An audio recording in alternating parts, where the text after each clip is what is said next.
فرمایا وَلَيْسَ الْبِرُّ بِأَن تَأْتُوا الْبُيُوتَ مِن ظُهُورِهَا، زمانہ جاہلیت میں ایک رسم تھی کہ لوگ جو ہے اسلام آنے سے پہلے اگر حج کا احرام باندھ لیتے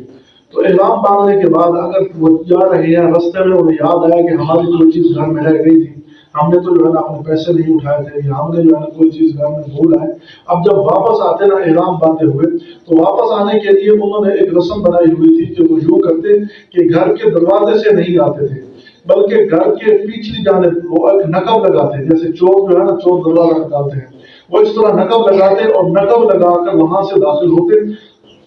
اور اگر کوئی ایسا کرتا تو لوگ اس کو بڑی داد دیتے، اس نے بڑا اچھا کام کیا ہے، اس نے جو ہے بڑی نیکی کا کام کیا ہے، اور اگر کوئی اپنے گھر کے دروازے سے آ جاتا تو اس کو منحوس سمجھتے،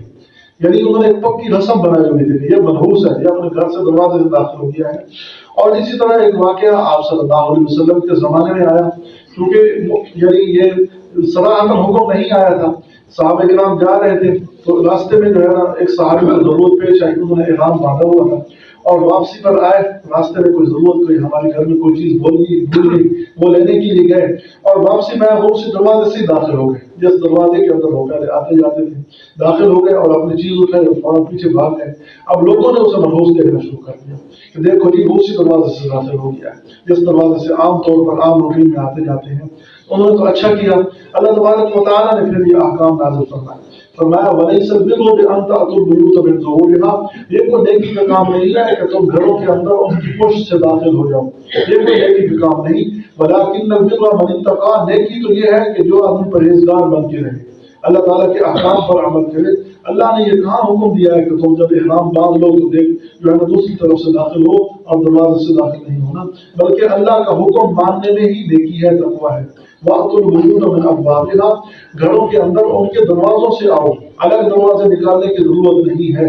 اور نہ ہی یہ شریعت کا کوئی حکم ہے بلکہ ایک محض فضول رسم ہے، اس رسم کو چھوڑنا ہے۔ وَاتَّقُوا اللَّهَ لَعَلَّكُمْ تُفْلِحُونَ، فرمایا اللہ سے ڈرتے رہو تاکہ تم کامیاب ہو جاؤ، اللہ سے ڈرتے رہو ہر معاملے میں، اللہ تعالیٰ کے حکم کی جو ہے نا اس کو مد نظر رکھنا چاہیے، نہ کہ جو ہے نا رسومات اور رواج کے پیچھے چلنا چاہیے، کیونکہ زمانہ جاہلیت کی رسم تھی، اس لیے جو ہے نا تو گویا کہ اس سے ایک بات سمجھ آ گئی کہ جو چیز شریعت میں ضروری نہیں ہے اس کو ضروری نہیں سمجھنا چاہیے، اور جو چیز ضروری ہے اس کو جو ہے نا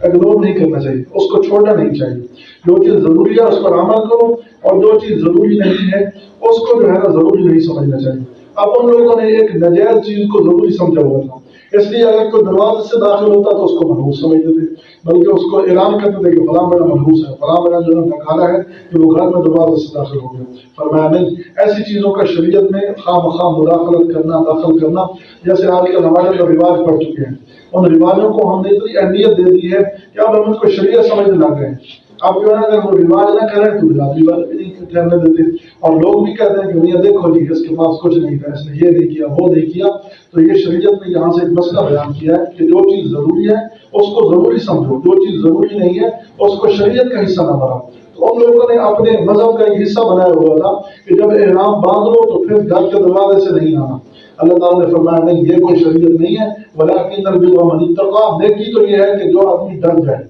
اللہ تعالیٰ کے حکم پر عمل کرنے لگ جائے۔ وَأْتُوا الْبُيُوتَ مِنْ أَبْوَابِهَا، گھروں میں ان کے دروازوں سے آؤ، وَاتَّقُوا اللَّهَ لَعَلَّكُمْ تُفْلِحُونَ، اللہ سے ڈرو تاکہ تم کامیاب ہو جاؤ۔ تو صحابی نے بہت اچھا کیا، لوگ جو ہے نا اس کو بڑی نگاہ سے دیکھنے لگ گئے، تو اللہ تبارک و تعالیٰ نے اس کا سد معاف کر دیا۔ آگے پھر کتاب کے متعلق احکام بیان کیے جا رہے ہیں۔